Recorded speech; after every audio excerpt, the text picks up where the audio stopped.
Nobody said anything except me and the folks out there in the local, race. He said, I did nothing to stop Russia's invasion of Ukraine. In fact, he said, I think I encouraged Russia from going. I think he encouraged Russia going in. I mean, I'm reading from a list of lies. First of all, he was made-up quotes, suckers and losers. I was with it. He called the Americans in the cemeteries from World War I suckers and losers. And so this guy's going to have to start to answer for what he did. I've read Marx. I've read Engels. I've read Das Kapital. The world is run by Trotskyists. Hardcore Trotskyites. How great an anti-American Marxist. They're controlled by Trotskyists, as you put it, and these are the most evil, sick human beings on the face of the planet.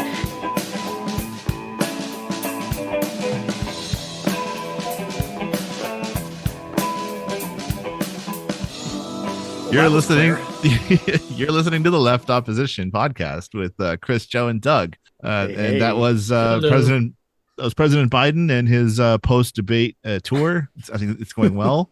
Can you put the closed captioning on and play it again? I had a tough time. He's doing great. Some thoughts. Yeah, you can hear paper shuffling, and you can hear he says he's reading from a list of lies. So I don't know if that's like. Yeah. It's like every once in a while his brain has a moment of lucidity where he's like, "Oh my God, what am I doing?" Or I heard shuffling of papers. That was weird. I wonder now for those of you at home, that he was on the phone, like doing a phone interview, which was interesting because that was on Joe Scarborough, Morning Joe, and his favorite show, and they're very patient with him, and he's doing great. All hail President Corpse. It's great that he's reading off a list. You can hear the list. He says he's reading off a list. And he still can't do it. Speak. I'm reading from a list of lies. Jesus Christ. Oh God, I'm sorry. Oh, this is it. This is the leader of the free world, huh? This is the guy who's mentally equipped for the job. Okay. Hey, did any of you catch the debate? Oh wait, we all did because we all streamed it. You bastards forced me to watch it. Oh my God! I know. Actually, that was historical. That was a historically bad debate. Yeah. And now everyone is just shitting themselves over what to do, despite the fact that, we warned you about this. Like, leftists warned everyone about this, like, years and years ago. During the debate, like, his teeth were falling out and his eyeball turned red. Remember, during the primaries? Yeah. Okay. Remember that? Yeah. It's like, this guy's 1,000 years old. Like, yeah, and people were still saying Bernie's too old during that. Yeah, I mean, it's just shocking to me. I mean, well, it's not shocking, but it's just there's some people who really think no one saw this debate and saw how it went down. Like, everyone saw him really, really. I mean, Trump had the best line. He goes, "I don't know what he said, and I don't think he knows what he said." Like, that was a pretty good line. I got to give it to Trump. That was funny. Yes. Now, so there might be some liberal people listening. I'm just saying, just because we're hating on Biden doesn't mean we hate Trump. Trump is bad too. Like, yeah, I mean, how Trump I have to say didn't this. answer any question, and he just lied through his teeth. That's right. That happened. But Biden is a senile, genocidal asshole. So it happened. That happened too. Yeah. Yep. Like, we know that Trump is a pathological liar. We know this already. He lied on stage. No kidding. He lied throughout his whole thing. He refused. I mean, even when he asked people, I mean, there are parents who are listening to this debate, and they bring up childcare. Childcare. If any of you parents out there, it's what, $15,000 a year for childcare. And they ask him, "What do you plan to do about it?" He just talked about his golf game and something else. Like, this is not a serious thing. But, like, this is not a serious. These are two people who are not serious at running. None of these people should be running anything, But a felon and a guy who's clearly losing it, mentally. I mean, it really is. It's such a perfect indication of, obviously, I think everyone here would agree. It's not like we had wonderful presidents in the past. Like it's always been Hey, don't hate on William Henry Harrison. William Henry. Okay, Joe. When I said for our fans, William Henry Harrison, the greatest American president who died after 1 month in office. Yeah, we salute you, William Henry Harrison. 1 month. It was didn't amazing. Didn't have a chance to. He only broke 5 treaties with Native Americans. Wow, bad for 1 month. I don't know, but could be right. But it's just insane. It's like this is such an indication of like the American collapse. Is that during this time we have just completely like removed the candidates are completely removed from anything that's related to the people. Like no one wanted either of these guys, and one of them is, you know, his brain's melting out his ear, and the other one kind of the same, but also is just like just this like shitty like con man. I'm looking at the hat right now. He made a red hat with white letters on it, just like the cheapest fucking thing he could, and he stole Ronald Reagan's slogan. Right. Yeah, it's Ronald Reagan's slogan. Yep. Yeah. No, he's a cheap knockoff like everything else he does in his life. Yep. But you know what though, like he has the absolute upper hand. And you know, if these absolute fucking morons in the Democrat Party truly believe that this is the end of democracy, this is the most important election you'll ever vote in, and it's like complete malpractice to continue to run Biden in this election, because he's going to lose. Every poll has him down. Fucking Kamala Harris is polling ahead of Trump right now. Like she's got a lot of charisma. I'll give her that. You know, she's very charismatic, normal sounding person. She's gonna cackle her way through a genocide. Yeah, Jesus. Oh my God. I do think like almost any Democrat could handle Israel better. Like would probably have to, at some point, cut this off. Like not that they'd be good for Palestine, but like. No, there are, I believe there was a poll done maybe a month or two ago that said if you insert any generic Democrat, they beat Trump by 12 points.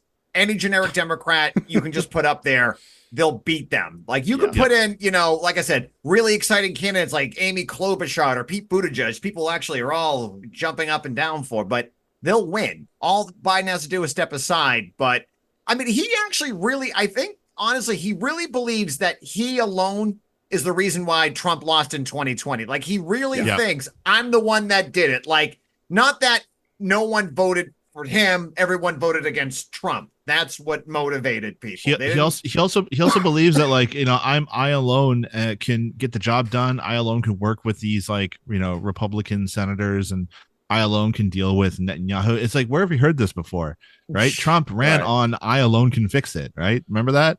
Yeah. Like it's like we've been saying for years that like, it's dude, this is not a good person, and he's basically like there's such a fine. There's almost no difference between these two candidates in like when you look at Biden, you're not even just thinking about like his Swiss cheese brain. You look at his voting record and look at like he's been on the wrong side of history every single time. You know, busing the Iraq War, fucking like pushing for like ACA and told him that he'd veto Medicare.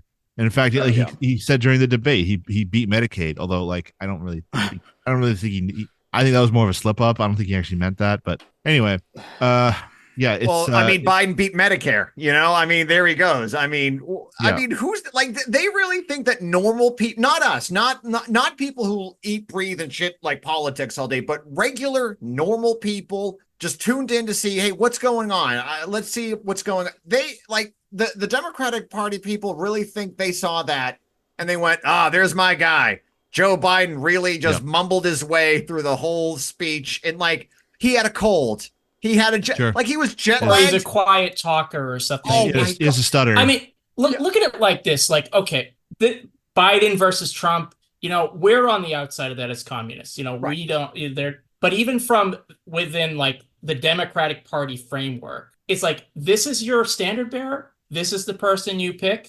You can't find someone who is like more well-spoken, who's okay at administrating stuff. I'm certain the Democratic Party has other people who've done all that. And they're bringing out this guy who doesn't know like what time of day it is, and is probably like wrapping his diaper. I don't know. Yeah, he is. We're watching him sundowning right now. Like this is someone. I mean, honestly, go back and watch the VP debate. Is him, Paul Ryan versus Joe Biden. Joe Biden was quick on his feet and kicked the crap out of Paul Ryan in that debate, and that was 2008. You can see, even if you go back 4 years ago, you can see serious decline. Yep. And for example, I was just watching Bernie Sanders, who, by the way, endorsed Biden. There's Bernie and AOC. His good friend Joe Biden. Yeah, good friend, right? But Joe, actually, Bernie is older than Biden, and he is quick, articulate, and he can that's someone. It's like Biden has either Parkinson's. There's rumors about that. Like, this man, it's time to take Grandpa's keys away from him. Grandpa's gone to 3 car accidents. We got to take the keys away from Grandpa Joe. Because that's it. And also for a lot of young people and Arab people, they may not be supporting him because of his genocide he's funding in Israel.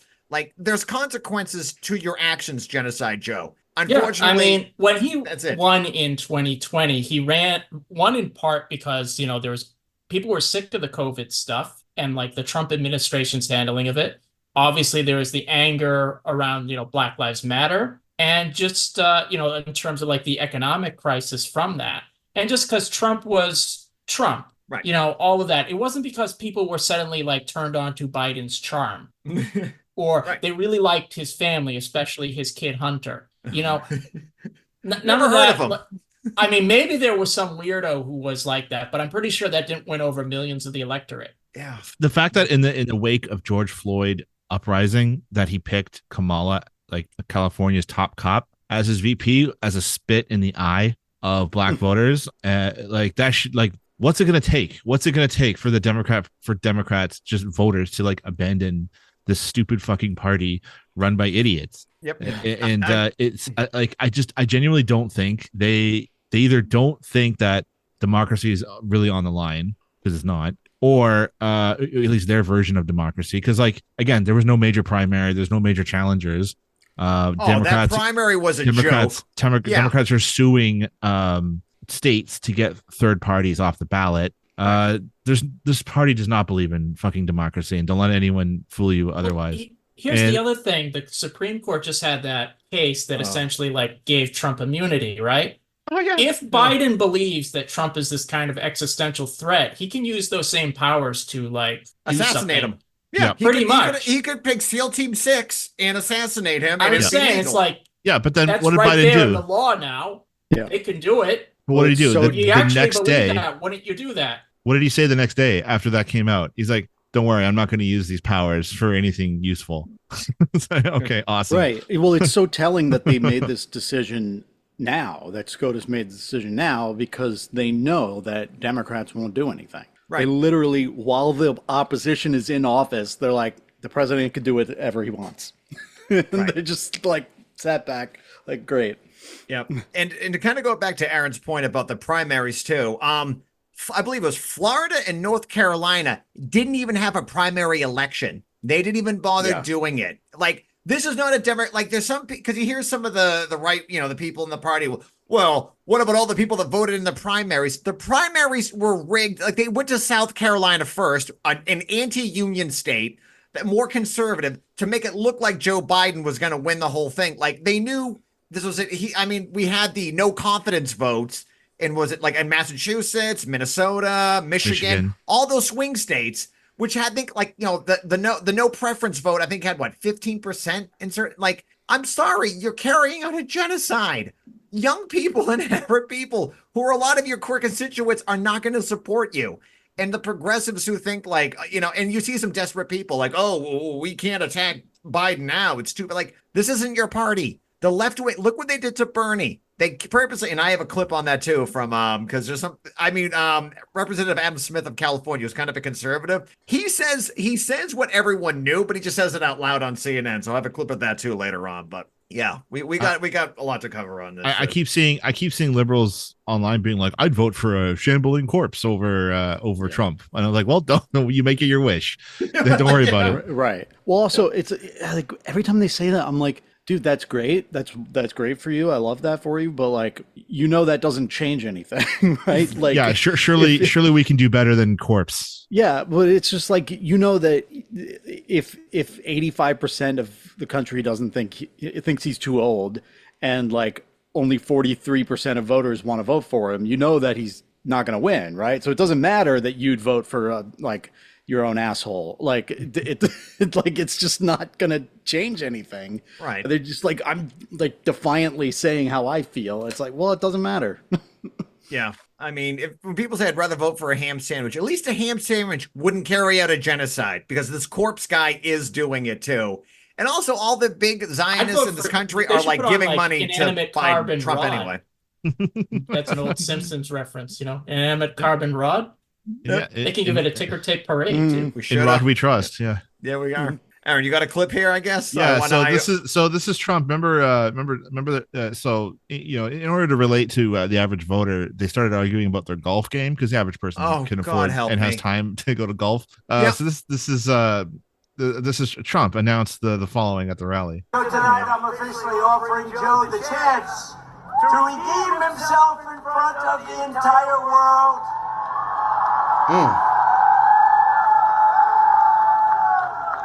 So Marco and Byron and everybody, here's what we're going to do. You guys can be referees if you like.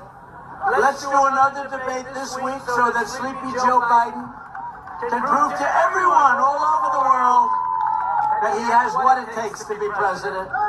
But this time it will be man-to-man, no moderators, no holds barred. Just name the place, anytime, anywhere.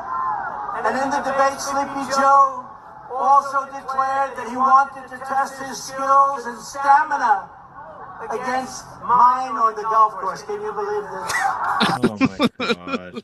So yeah, WWE Hall of Fame presidential candidate. Yep. Presidential candidate Donald Trump is basically challenging him to like a fight. Support the Stone Cold Steve Austin for giving him a stunner. I want to say that right now. Way to go, old Stone Cold. Very good. This is some of the fun bits about Trump as a candidate, is like he is like the cattiest bitch on the planet. It's so funny every single time. I mean, humorous, yes, but like, bombs are like falling on children in Gaza, and these idiots are talking about golf. Like and I get it. That was also like the only time they sort of agreed or were friendly was over the golf. Right. Otherwise, it was like Biden being senile and Trump just not answering anything. Right. He didn't answer half the questions either. Like, because at the end of the day, all these fucking assholes in Congress and the Senate, like they're all friends with each other. Like they'll give each other hugs and they'll play fucking baseball together. Yep. Raytheon literally has their chairman on the board there. Lloyd Austin, former general, is the Secretary of War under Biden. I mean, the military-industrial complex is going to win this election, no matter if a Democrat or Republican wins. So either way, the wealthy win. Oh no, God, Aaron, you got more clips? This is good. Here we go. Let's. God, this thing, George. No, this is super emblematic of the problem right here with Biden. Is that he's orange now? Well, yeah, he got a little sun after the debate, I guess. Orange man. It's not about, at this point, it's not about winning the election. It's about keeping him as a candidate. That's all that matters. That's all that matters with this party at this point. They are circling the wagon and they're closing ranks. And they're gonna do everything they can. Fucking AOC came out and said Joe Biden's the nominee and we stand behind him. Like, okay, cool. It's weird because like Pelosi and all of them are starting to really. Like, Pelosi's gonna close to retirement, so she's not probably worried about her career as much as AOC is.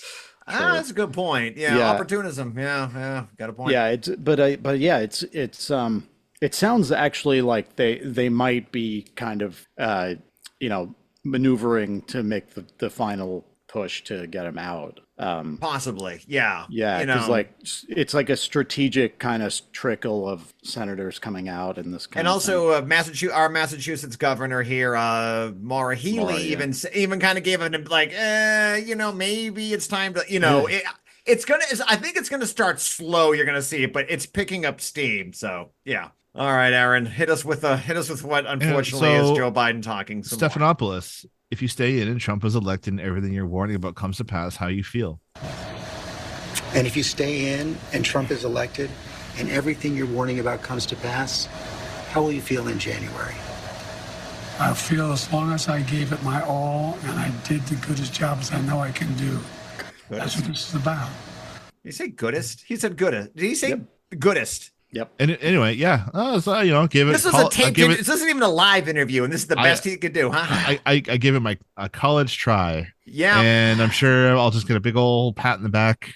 And do you think Abraham Lincoln was like, hey, how are you going to defeat the slavers in the Confederacy? Well, I'm going to try the best I can to stop the slavers, and whatever happens. But dude, just resign. That's what this Pass is about. Pass the baton on, dude. Like, no, that's not what this is about. We're told every single day that this is the most important election of our lifetimes, and that we have to defeat fascism at the ballot box, right? Fucking CPUSA is telling us that.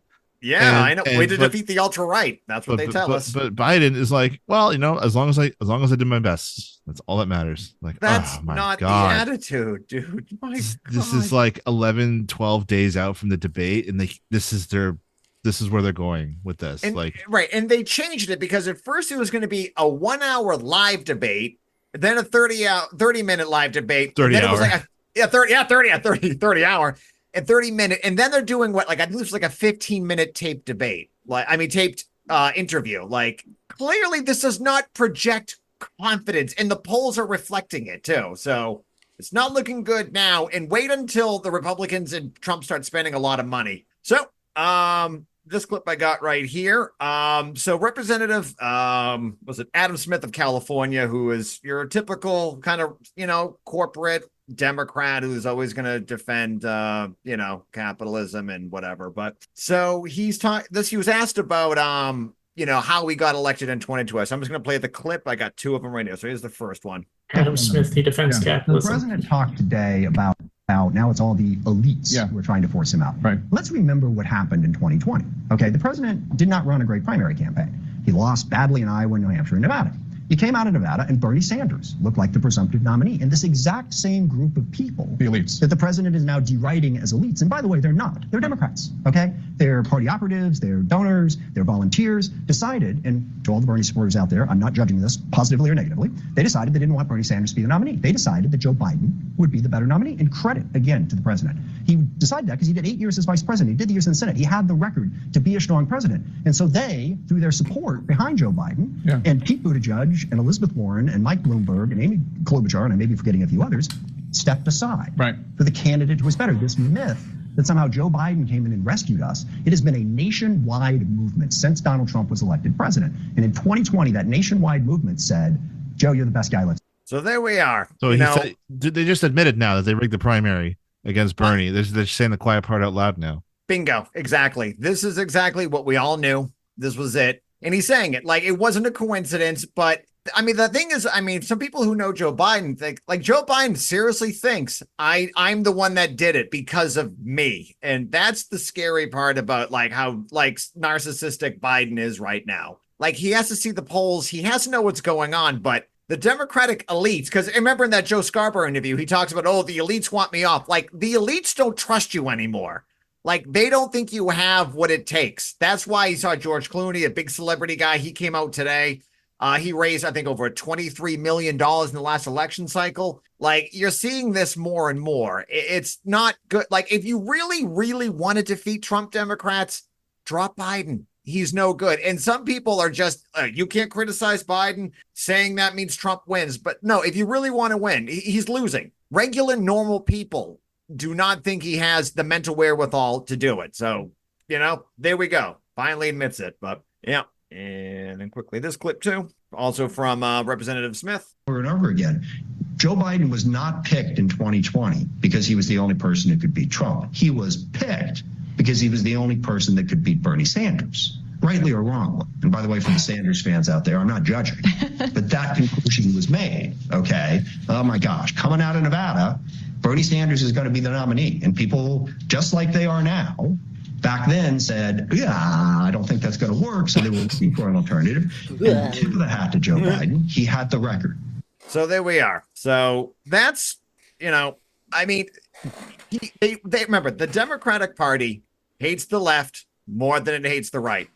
I mean, the people in DSA, bless your heart. I get it. I know what you're trying to do, but the Democratic Party doesn't want you to do anything in the party other than vote for their candidate, which is always going to be a right-wing candidate. They screwed over Bernie twice. And then what does Bernie do? Bernie just goes along with it. The squad, AOC, I think Joe made that point about she's got a career to look forward to, or I think Aaron did. But she's young and she's gonna bide her time. And you don't change the Democratic Party. The Democratic Party changes you. Socialists and some misguided communists need to realize this and leave DSA and join an actual communist party or a socialist party that's independent of them, because you're not going to pull the Democrats to the left. It's been 4 years. You've gotten nowhere doing this.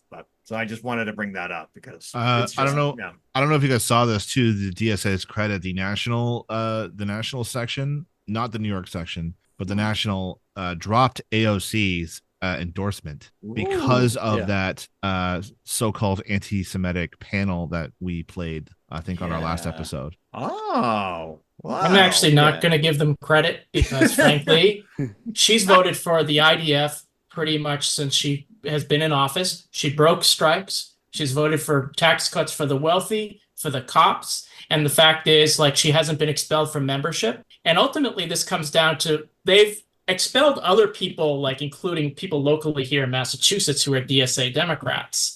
Because this is always going to come up with them, because unless they're willing to sever their relationship with the Democratic Party, unless they're willing to say we will not support any Democrats and remove all Democrats from our organization, this will come up every single time. And the fact is, this is a way of them having their cake and eating it too. Yeah, the National makes these criticisms, but it's not going to do anything about the New York chapter endorsing her. And it should be noted, the National also endorsed Jamal Bowman, another strikebreaker Zionist pig. Right. So, you know what? I don't want to give these people credit because they're going to tolerate other Democrats in there. They're going to tolerate these social imperialists and Jacobin. Right. And okay, they did a nice slap on the wrist for her. You know what? It's not going to stop anything.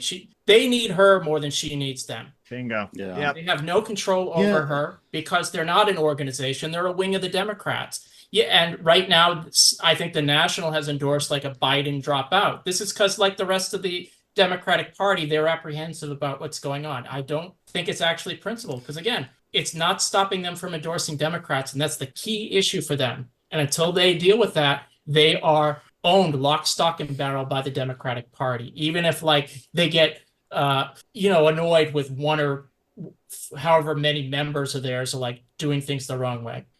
Yeah, that's what I've been thinking is if there was going to be a new party, something like DSA has got to break away and really use their resources for that, because that would be great. But yeah, like you're saying, I mean, they do just seem kind of stuck. They're just stuck in that same thing that a lot of the American left is still doing, where it's well, we should buy time by voting for Biden, or it's but you're not using the time, man. Right. They say that every 2 to 4 years, and you're right, they never use it. I can go back to the first times I heard that in 2000. Yep. I remember Noam Chomsky bringing this up in the last election, going, well, it'll give the left breathing room. All right, you had 4 years. That's what Michael Harrington said in every article he wrote. Right. Okay, well, are you you need to leave. It's like you see a relationship, an unhealthy relationship, a DSA, you need to go. You need to leave. You need to leave the Democrats. Christmas.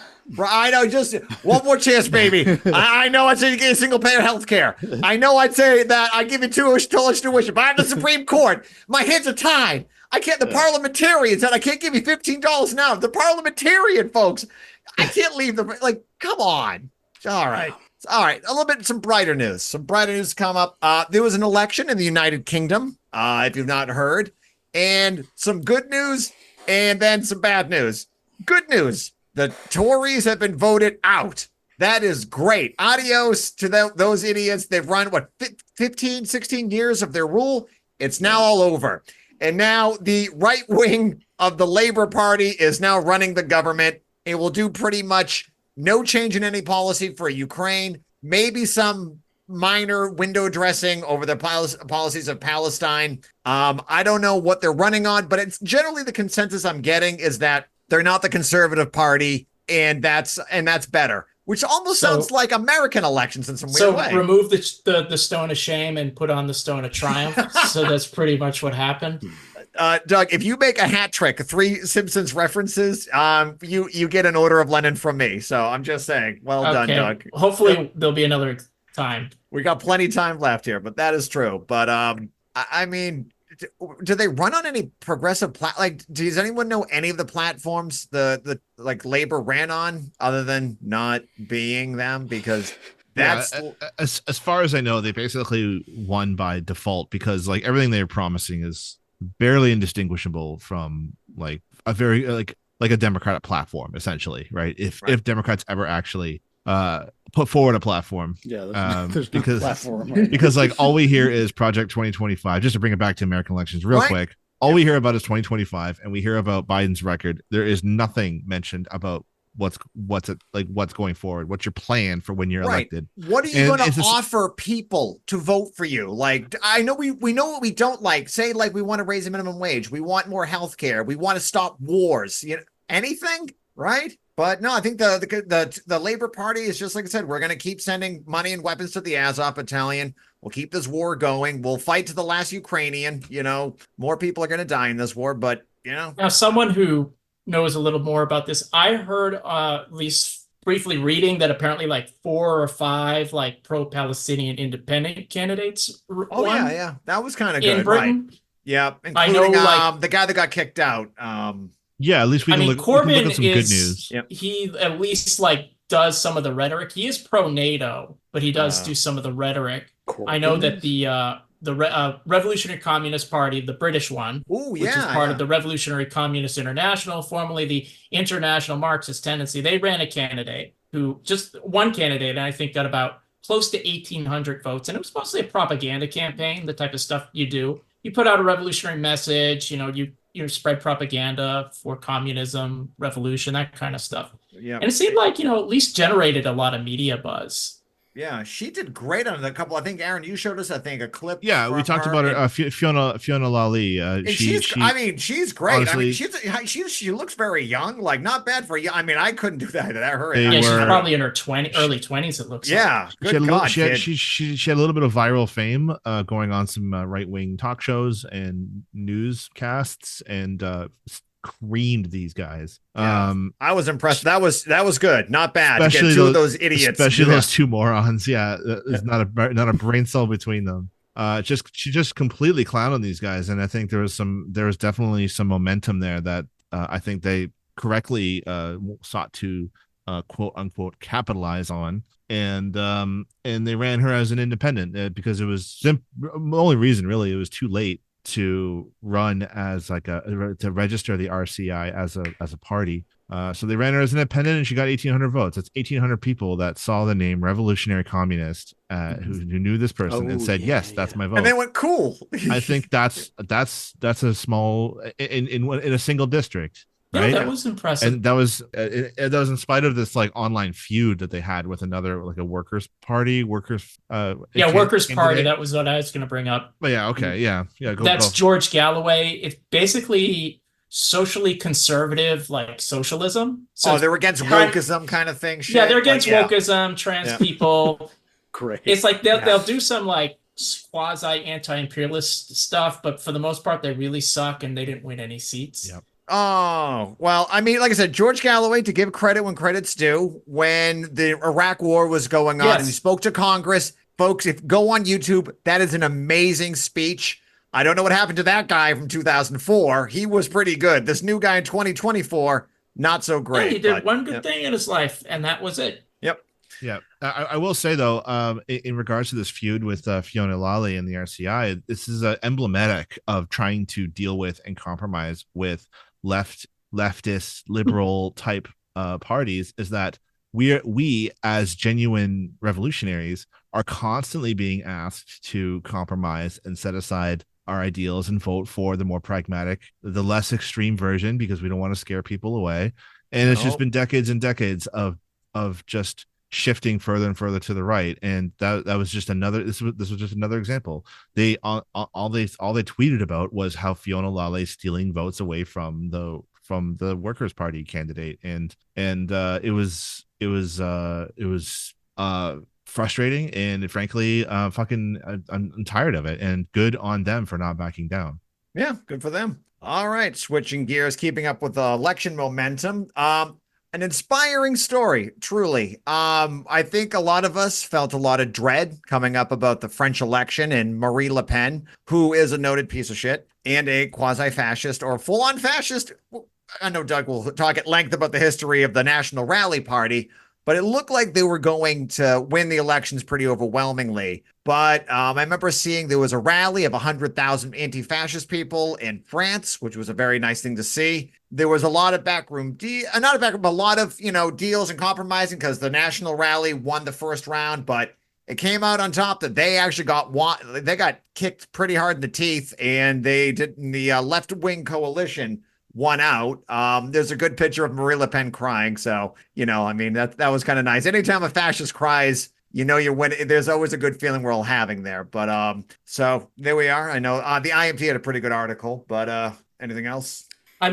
So if you go, it was interesting because this is the Popular Front has a long history in France going back to the 30s. It was one of the first two countries that actually had a Popular Front government. The other was Spain. The Communist Party was not in the first Popular Front government. It was the Socialists, the Radicals, and some other parties, although the Communist Party grew a lot.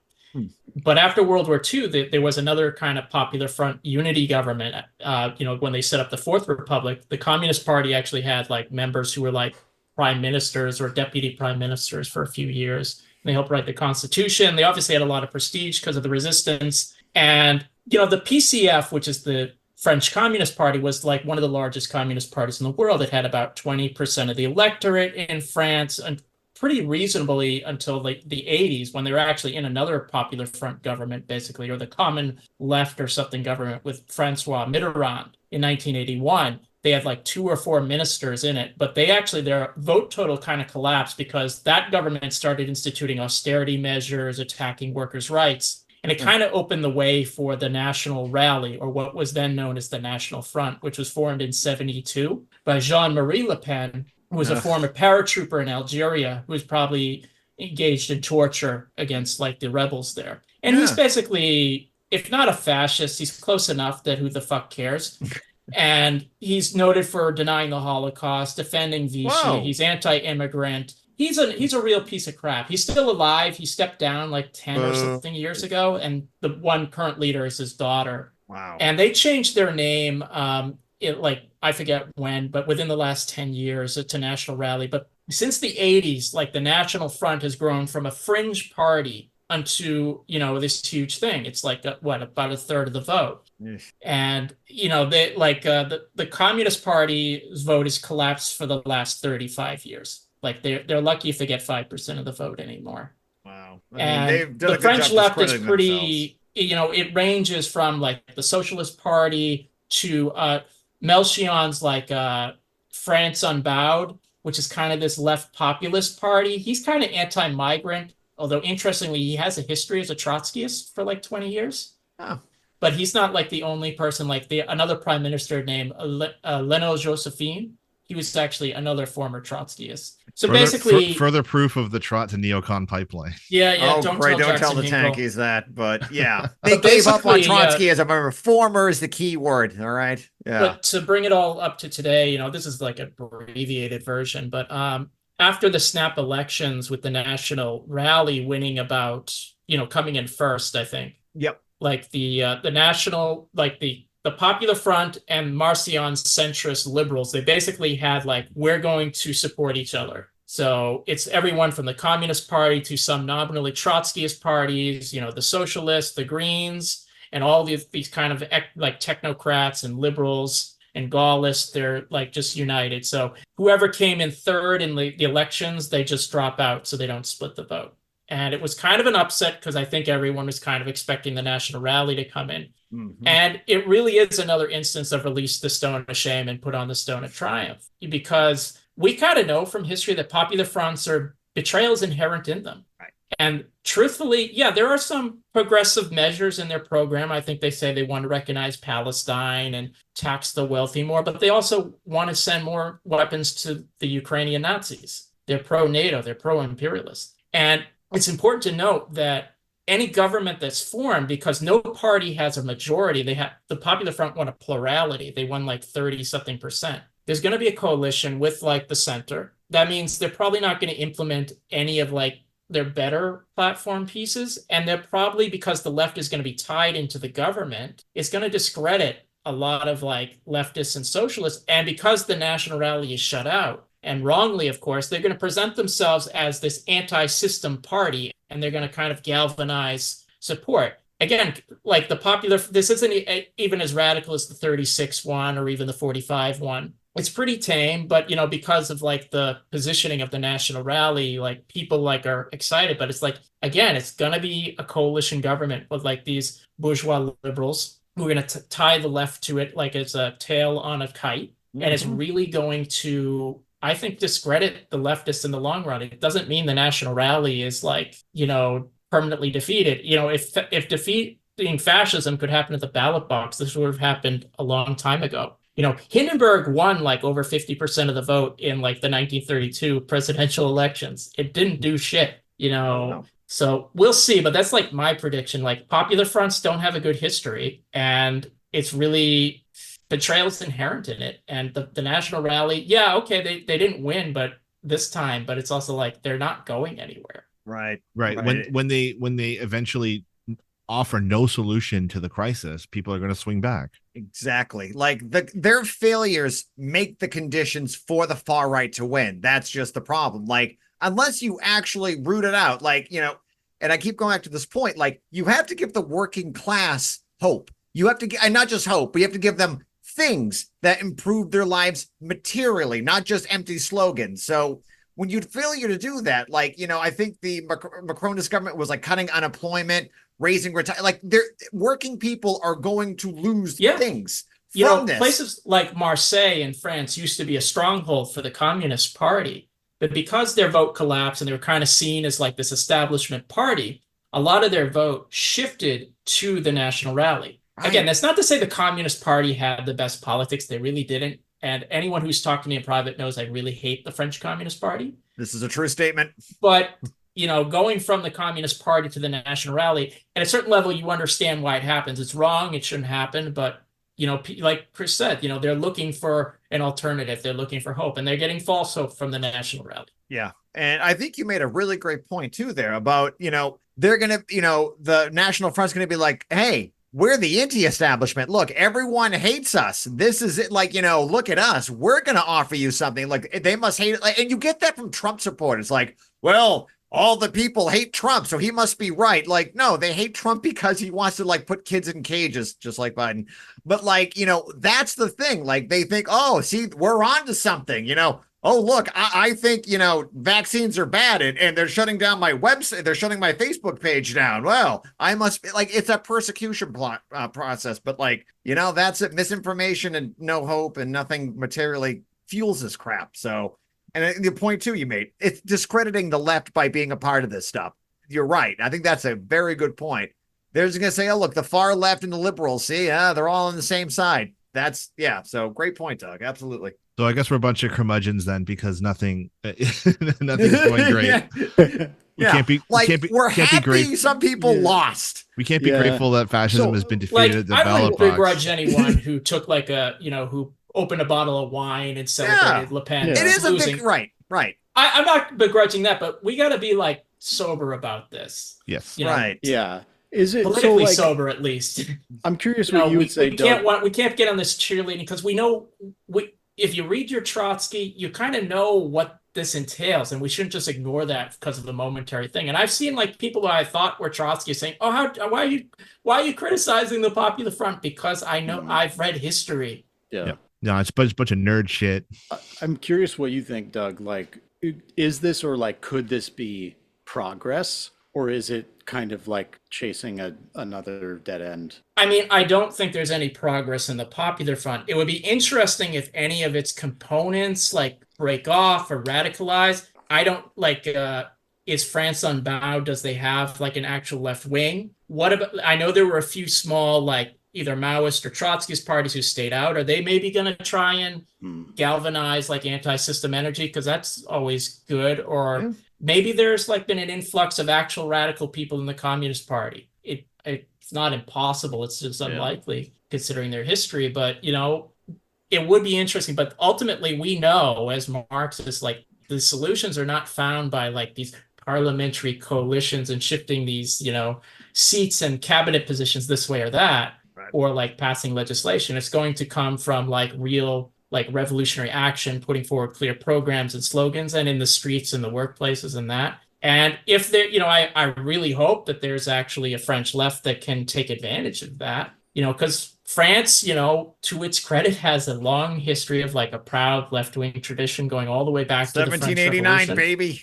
Yeah, all the way back, you know, the Paris Commune, Blanqui, you know, the French Resistance, all this kind of stuff. So it's not, you know, at 68, of course, but again, I would be curious, like, maybe some of the parties that, you know, just supported it are going to like drop away, because I know some small, very small parties supported the Popular Front. I'll be curious, just because like that's where I would look for the energy if there's going to be like a left-wing fight against the National Rally. Because again, we know like crisis, betrayal, it's all kind of inherent in capitalism, Popular Front, all that. Right. I'll be curious. Yeah, and we did see, like I said, over 100,000 people did turn out for that rally. So there was clearly, like, that took some organizing, that took energy, that very much, you know, I think a lot of us during the Trump times, when we saw, you know, you look at the media, you feel hopeless, and then you see the left put on a rally like the Women's March or the Black Lives Matter marches over the summer. That was a huge inspiration to a lot of left-wing people. You know, it really was like, we're here. We should, like, you got in the streets. That's what matters. If you're a leftist, you know, get on the streets, hit the streets.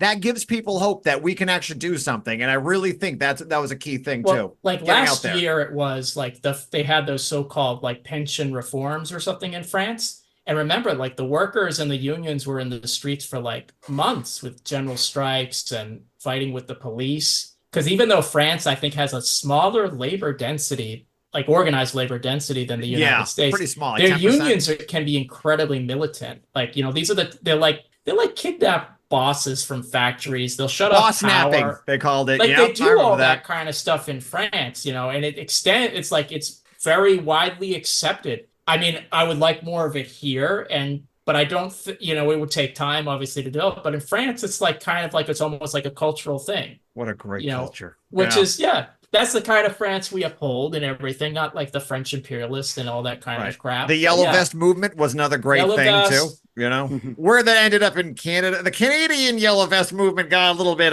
weird, but the French one in the beginning, pretty good against Macron's actions. So cool, you know, but that boy didn't end up well. But anyway, the closest I will get to praising the Popular Front is I saw some of the posters they put up, and even though they put Rosa Luxemburg on one, and it's kind of a travesty to do that, it was actually a nicely designed poster. I'll give them that. All right.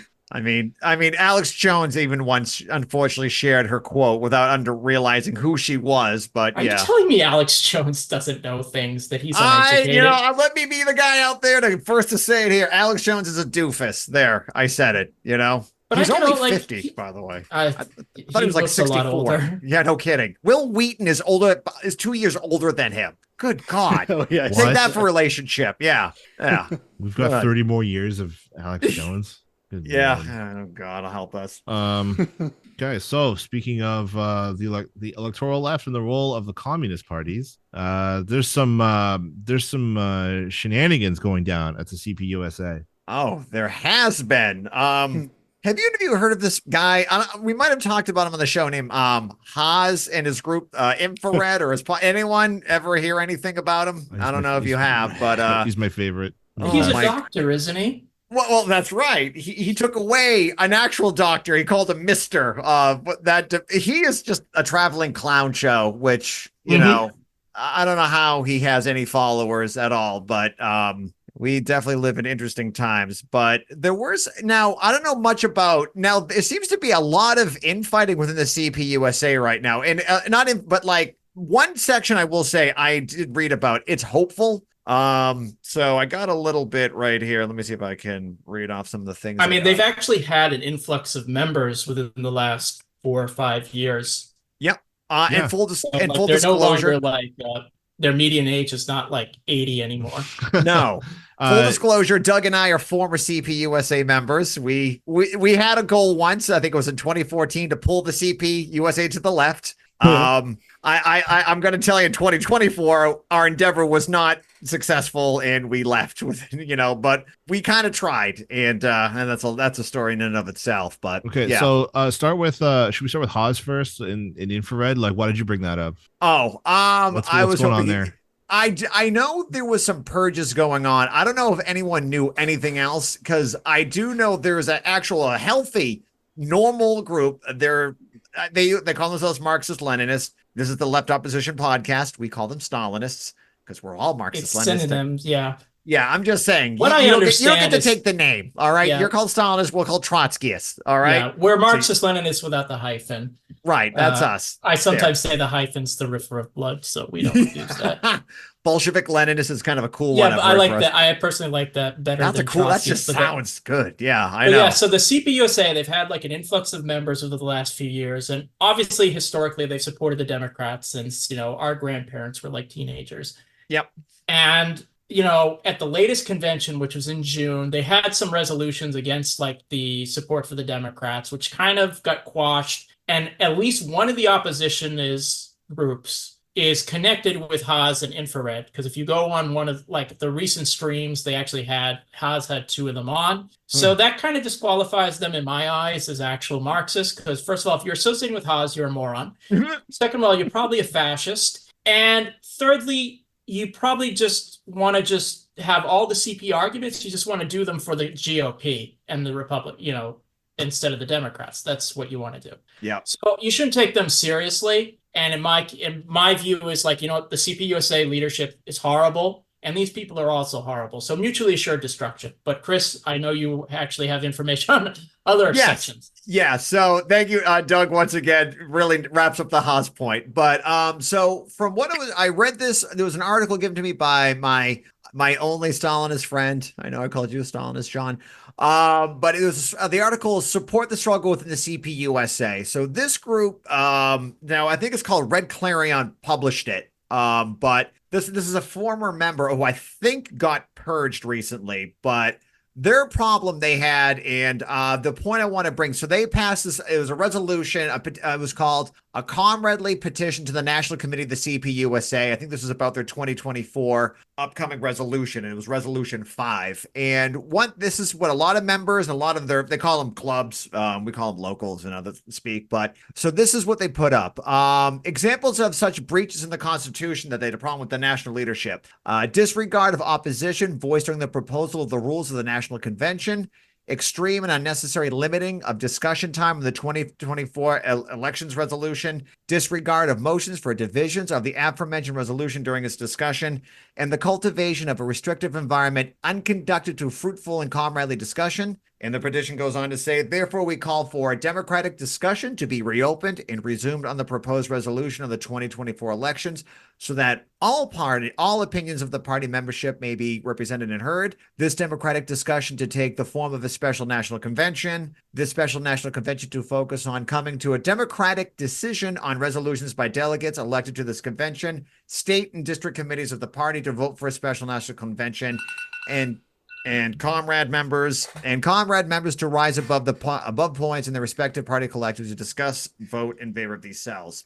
So this was penned by Marcelo Pausa, I think, who's a CP member, wrote this too. But he went on to say about this whole thing, and it really, I think Doug touched on it. It's about supporting the Democratic Party, because a lot of people have some problems with, I guess Gaza is happening right now. And, the CPUSA line since 1936, maybe with a few breaks with Gus Hall in the 80s, was we have to support the Democrats, and then we have to go and do it. And Joe, you have to head out. All right, Joe. See you later, Joe.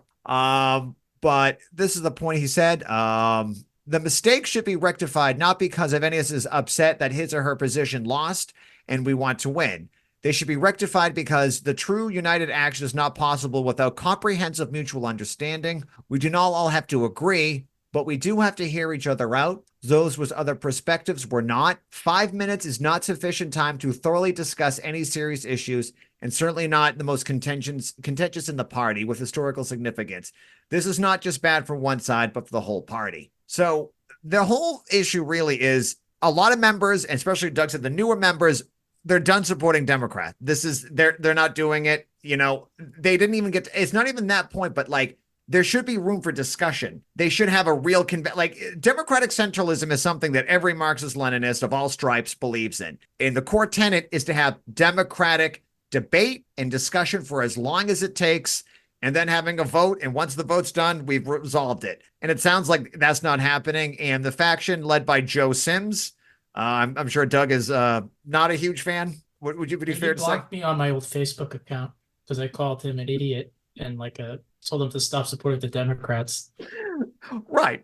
So that's the person in his faction that just doesn't really want to deal with this conversation at all. But it should be noted that Sims is the co-chair of the CP USA. There we go. So I think what's his name? Marcelo pointed out too, he talked about his experience and he said, I'm just summarizing this little point here. As a result, what should have been a benign point of discussion within the clubs became something larger and apparently far scarier. Club discussions have been shut down across the country. Members have been purged unfairly and others have been strongly reprimanded. I myself was met with a, quote, corrective action meeting late in the night this past Sunday, June 21st. I wasn't informed that this is what it would be. I was told it was merely a meeting, but it was a meeting in which leadership began the process of formally purging me. Rather than a focused discussion on the petition, the issue in question, with the issue under question, I was met with roughly an hour of disorganized, apparently unprepared remarks on various individual experience at the convention. I also received a number of unrelated lectures on the need to fight fascism by supporting the Democratic Party. A few moments were dedicated to attempting to address the actual concerns of the petition, concerns which did not have to do with party policy, but rather with the lack of necessary discussion of the convention. And it kind of goes on there, but that is something I think. Now I know, I'm sure, nothing you want. Stalinists would just love having Trotskyists join him on his side here, but as I'm just saying, you guys are communists, and if you're trying to say you have more democratic discussion, we support that. We don't have to agree on history and things, but it's their reference point. Yeah, of course we don't like the Stalin shit, but it's part of their reference point. If you're coming from a Marxist-Leninist background, of course you're gonna fucking quote Stalin or Mao.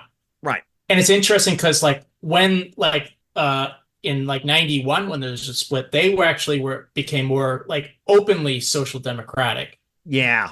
That's the committees of correspondence. CCDS. Yeah, they're still around, and I know one of their leaders. He's a real dickhead.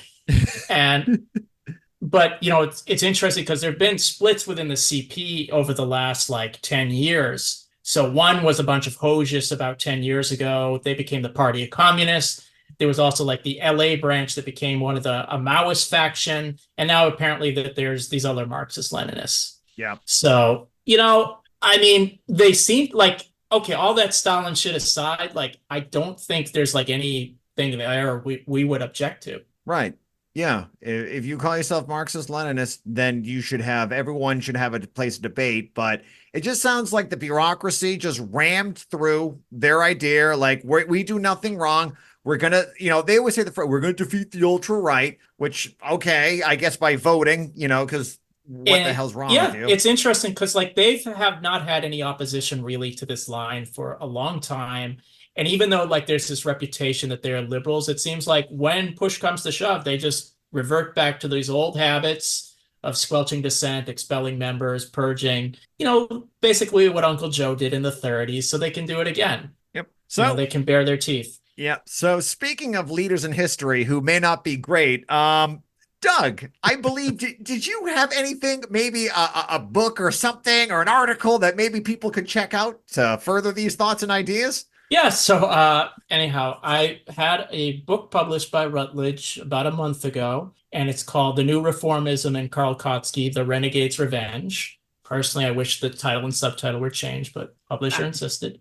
And it's about Karl Kautsky, who was a German social democrat, formerly known as the Pope of Marxism. And Lenin wrote a famous polemic against him called The Proletarian Revolution and the Renegade Kautsky. And basically, I look at his ideas, on the transition to socialism, on imperialism, on the role of the party. And I kind of look at the response to him from Marxists of his time, principally Lenin, Luxemburg, and Trotsky, who all wrote polemics and critiques of Kautsky. But you may ask, okay, is this just a history book? Well, yeah, it's a history book in the sense like I'm concerned about like these old debates. But it's also like there's been within the last 20 or so years a revival of Kautsky by some scholars, people like Lars Lee, who basically said, well, Lenin was a Kautskyite and he was always a Kautskyite. So there really was no such thing as Leninism. And he wrote a book called Lenin Rediscovered, which kind of elaborates on this. He's wrote a ton of articles about it. And he's kind of done this scholarly revival of Kautsky, interestingly, by making Lenin into Kautsky, and therefore, well, why don't you just go to Kautsky? And there have been people in the Democratic Socialists of America, notably someone named Eric Blanc, who's kind of picked up the baton from Lars Lee, who's just an academic. He really isn't politically involved. But Blanc is kind of this... he's been involved in like union reporting. He's a professor of labor studies. He's got an orientation to labor bureaucrats, and he's written a lot of stuff on the Russian Revolution, but he's also developed a political practice based on this Kautsky stuff. So he thinks, based on Kautsky, we can't have revolution in advanced countries, that we should just have a democratic road to socialism. Our example is the Finnish Revolution of 1917, ignoring the subsequent civil war. That's what I wanted to, yeah, okay. And he also developed this strategy. Well, we got to get to a workers' party, which he says he wants. We have to have a strategy called the dirty break. So we run people on the Democrats, get elected, build up enough strength, and eventually, at some point in time, we break off and we form a workers' party. So this is why he justifies supporting AOC, Jamal Bowman, Joe Biden, Bernie Sanders, and everything. I should add, the dirty break went through like a lot of evolution. It became eventually, at first, it was like these politicians will like galvanize mass movements and everything, which kind of miss it. It's very elitist. And eventually just support the Democrats against the Republicans. Okay. So instead of a dirty break, he ends with a dirty stay, I joke. So with Blanc, it's basically his supporting the Democrats is based on bad history, bad theory, and it's kind of has the same Kautskyite like idea of like, if you just slowly build up your forces, you can eventually get to the goal of socialism or a workers' party. The thing is, it's an ever receding horizon that never comes. And I looked at a few other figures, like in Britain, someone named Mike McNair. But basically, this is the book. And if you're interested, I wrote an article called Why Kautsky is Wrong and Why You Should Care. And that's a very, kind of gives you the basics. And the book is, right now, it's hardcover from Routledge, but hopefully in a year, it'll come out in a more affordable paperback. Awesome. And I'm happy about it because I don't think anyone has comprehensively talked about like a lot of like this history and some of like the criticizing people like Lars Lee or Blanc. And that's what I tried to do. And I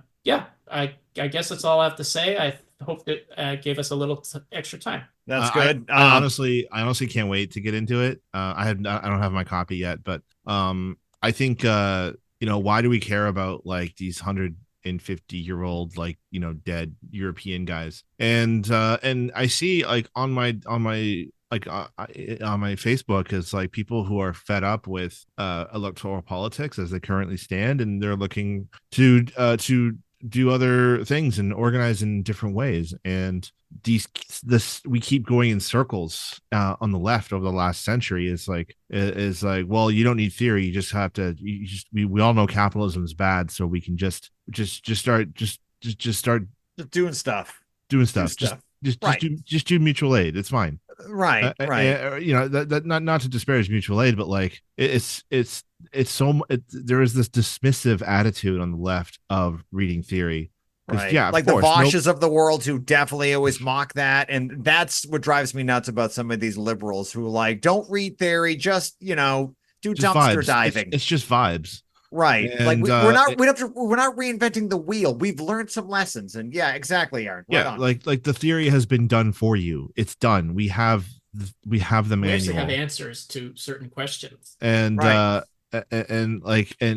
any theory nerd, and they'll gladly yak your ear off for the next 3 hours about or what's read wrong some with the history world. about Salvador Allende in Chile and see how the Democratic road to socialism is going to be upheld by the United States or any imperialist country thinking that, or ask Venezuela when they thought maybe they could just elect it into office. There's reasons why we call for certain things, and that's why the working class is, mass movements are what's going to change things. That's what's going to do it. It might be nice if we could just do do a ballot box and then we win. Sure, that would be nice, but we know based on history, based on theory, all that stuff, it's just not going to happen. Right. The capitalists will bring violence upon the people who are trying to reclaim, the workplace and really workers' democracy, the democracy that really matters about the economy, because billionaires own your Democrats, they own your Republicans, they own your Supreme Court, your Congress, your party. They own it. It's not for you, and they rigged it so you can't do it. I hope when we talked about Bernie Sanders and the whole thing, you learn the Democrats are a graveyard for every social movement that thinks they can influence it. The labor movement, which is my big thing, it's a dead end. You get a couple of crumbs here and there, and then they try to recruit you to the Democratic Party, and then slowly, like AOC, you start off sounding kind of radical, and now you're defending Genocide Joe and Bernie and the squad.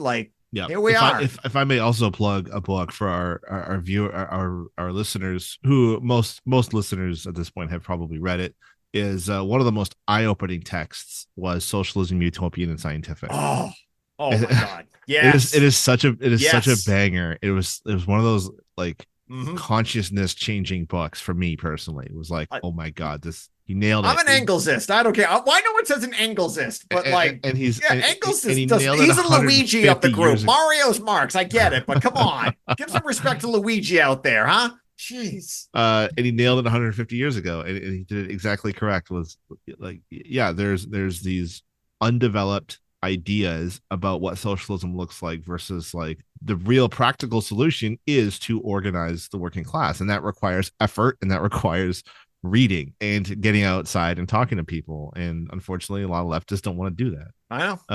Anyway, I think that's all that does it. I got one last few things I got to plug also. So it's good time for plugs. Plug our thing. So we have a Patreon right now. So if you check out the Left Opposition Podcast, it is on Patreon. Yep, Patreon. You can support. We just hit our 1,000th member in Patreon. So yeah, we are crushing it, folks. And everyone's donating at we call it the golden proletarian level of $2,000 a month. So Chapo Trap House, look out. You're up, man. Yeah, I don't know. We can buy your podcast and then shut it down. So if you want it, or you can join for $1 or $5 a month too. If you want to do that, that'd be kind of cool of you. Yeah, if you want to buy me a coffee, please join. Please, God, please. We really do. I can't keep selling my blood plasma for these microphones that we keep buying, man. I passed out last time.